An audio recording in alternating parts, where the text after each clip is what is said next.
के सायरन बजने लगे। बहरीन हो, कतर हो, यहाँ हर जगह पर अब सायरन बजने लगे, जिसके चलते लोगों में कहीं ना कहीं अशांति जरूर बढ़ गई है। ईरान के हमलों को लेकर अब अलर्ट इन देशों में जारी होने लगे। कतर में विस्फोटों की आवाजें भी सुनी गई हैं। इसके अलावा यूएई में भी एयर डिफेंस सिस्टम को एक्टिवेट किया गया है। सुरक्षा एजेंसियों ने लोगों से अब सतर्क रहने और सुरक्षित स्थानों पर जाने की अपील भी करना शुरू कर दिया है। तो जिस तरह से दोनों देश आमने सामने हैं, एक बार फिर से सायरन दोनों अलग अलग देशों में खाड़ी के बजने लगे हैं। तो ये सब कुछ जो चल रहा है, इसके बाद पश्चिमी एशिया में फिर से तनाव बढ़ा हुआ। ईरान के सुप्रीम लीडर मुस्तफा खामेनेई ने बदले का ऐलान यहां पर कर दिया है कि वो अपने पिता की शहादत का बदला लेंगे।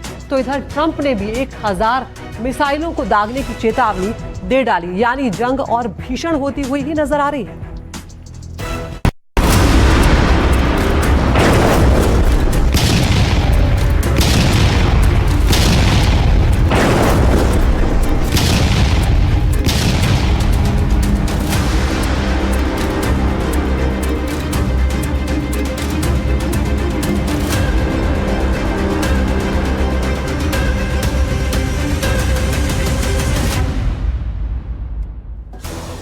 मुस्तफा का जुनून, खून का बदला खून।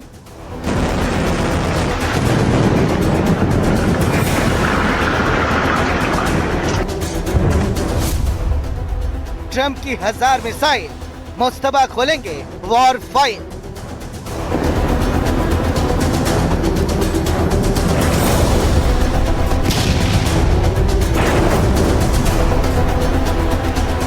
ईरान फिर उठ खड़ा है।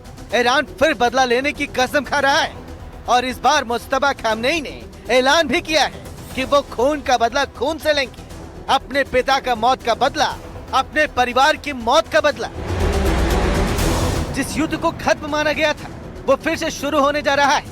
जिस युद्ध विराम को शांति की शुरुआत कहा गया था वो अब इतिहास बनने वाला है। पश्चिम एशिया एक बार फिर मिसाइलों, ड्रोन और धमाकों की आग में झुलसने वाला है।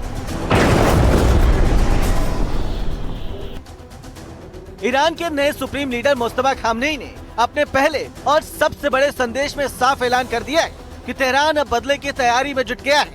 अपने पिता अयातुल्लाह अली खामनेई की मौत के बाद जारी लिखित संदेश में उन्होंने कहा है कि बदला ईरान की मांग है और इसे हर हाल में पूरा किया जाएगा। इतना ही नहीं, इन्होंने ये भी कहा है कि शहीदों के खून का हिसाब लिया जाएगा। लेकिन मुस्तफा के इस ऐलान के फरमान के बाद अमेरिका भी शांत नहीं बैठा है और अमेरिका से भी बेहद आक्रामक प्रतिक्रिया सामने आई है। डोनाल्ड ट्रंप ने सोशल मीडिया पर ऐसे बयान दिया जिसने दुनिया भर की सुरक्षा एजेंसियों का ध्यान खींच लिया है। 1000 मिसाइलें पहले से ईरान की तरफ तैनात है और अगर उनके खिलाफ किसी भी तरह की हत्या और हमले की कोशिश हुई तो हजारों और मिसाइलें दागी जाएंगी। ट्रंप ने यहाँ तक कह दिया कि अमेरिकी सेना 1 साल तक लगातार हमले करने के लिए तैयार है और ईरान की किसी भी हिस्से को निशाना बना सकती है। यानी दोनों तरफ से भाषा अब कूटनीति नहीं, टकराव की सुनाई दे रही है। एक और ईरान के नए सर्वोच्च नेता बदले की शपथ ले रहे हैं, दूसरी ओर अमेरिका के राष्ट्रपति सैन्य कार्रवाई की खुली धमकी दे रहे हैं। हालात इसलिए भी गंभीर हैं क्योंकि इसी दौरान होर्मुज स्ट्रेट को लेकर तनाव बढ़ा हुआ है।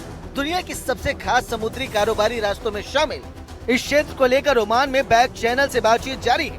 ईरान के विदेश मंत्री अब्बास अराघची भी बातचीत के लिए पहुंचे हुए हैं। फिलहाल सबसे बड़ा खतरा यही है कि एक बयान, एक हमला या एक गलत फैसला पूरे क्षेत्र को फिर से युद्ध की आग में धकेल सकता है।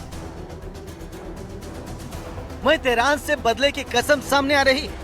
ऐसे में पश्चिम एशिया में शांति की इमारत बेहद कमजोर नींव पर खड़ी दिखाई दे रही है और यही वजह है कि पूरी दुनिया की नजर अब ओमान की बातचीत पर नहीं बल्कि वॉशिंगटन और तेहरान के अगले कदम पर टिकी हुई है, क्योंकि माना जा रहा है कि अगर ये तल्खी जंग में तब्दील हुई तो इसका असर पूरी दुनिया पर पड़ेगा और महायुद्ध से पूरी दुनिया पहले ही भारी नुकसान उठा चुकी। Bureau report, NDTV India.